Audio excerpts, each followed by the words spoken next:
बि करायो ऐं जेका हिन वक़्तु जेकी महांगाई उरूज ते आहे, ग़रीब माण्हू जेको आहे त वेलो खाइण लाइ आहे, माना तकलीफ़ थो काटे। तव्हांजो मंशूर छा आहे हिन हुकूमत जे बारे में?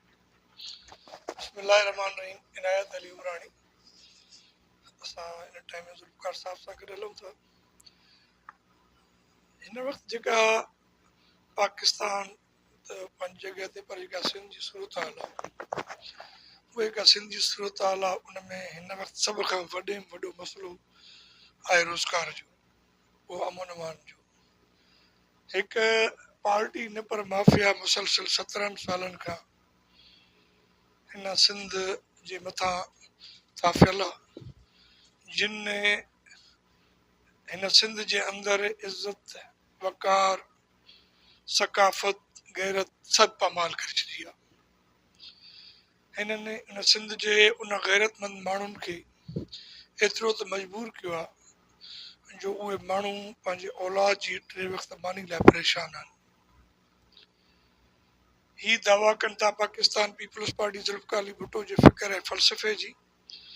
ज़ुल्फ़िकार अली भुट्टो जॾहिं 1970 में इलेक्शन जे अंदरि आइन ऐं मंशूर ॾिनो, उन में उन सभु खां हिकु नुक़्तो हो ज़रई इस्लाहत जो।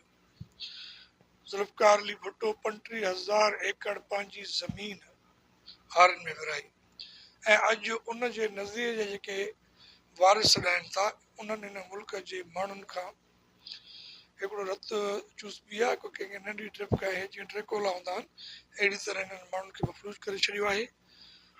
असां ज़ुल्फ़िकार अली भुट्टो साहिबु जूनियर, फातिमा भुट्टो साहिबा, उन ई ज़ुल्फ़िकार अली भुट्टो जे फ़िक्र ऐं फ़लसफ़े ऐं नज़रिए खे, जंहिंमें हिन मुल्क जे आइन तहत सभिनी माण्हुनि जा हक़ बराबरि आहिनि, उन खां पोइ ज़ुल्फ़िकार अली भुट्टो जेको हिन मुल्क जे अंदरि आइनी तौर ते सरदारी निज़ाम जो ख़ात्मो आंदो, जागीरदारी निज़ाम जो ख़ात्मो आंदो, ज़रूरी इस्लाहत कई ऐं उन खां अॻिते जेको रोटी कपिड़ा मकान जो नालो ॾिनो, उन में उहे सभु शयूं अची वियूं त सभ खां पहिरियां माण्हुनि खे रोज़गार, उन खां पोइ उनखे छित, उनखे पोइ उन खां बाद में कपिड़ो, उन खां बाद पोइ अमन ऐं रोज़गार।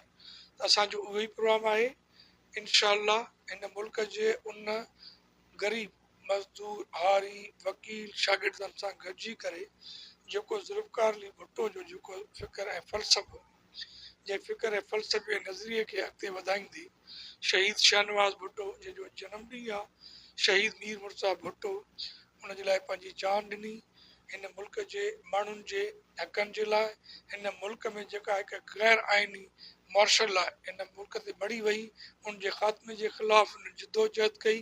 उहा जिदोजहद असांजी उन फातिमा भुट्टो साहिबा ऐं ज़ुल्फ़िकार अली भुट्टो जूनियर जे अॻुवाणी में रवा ऐं दवा आहे। जेसीं ताईं हिन मुल्क जे अंदरि उहो सभु जमहूरी इनक़लाब न ईंदो, तेसीं ताईं असांजी जिदोजहद जारी रहंदी। टीम जूनियर ज़ुल्फ़िकार भुट्टो जे अॻुवाण जूं ॻाल्हियूं ॿुधियूं। हुन जो चवणु आहे त मुल्क अंदरि गैर मुनसिफ़ाना इलेक्शन कराए वोट जो तक़दुस बरक़रार रखियो वञे। गुलज़ार मंचांडियो, कोशिश डिजिटल, शदात।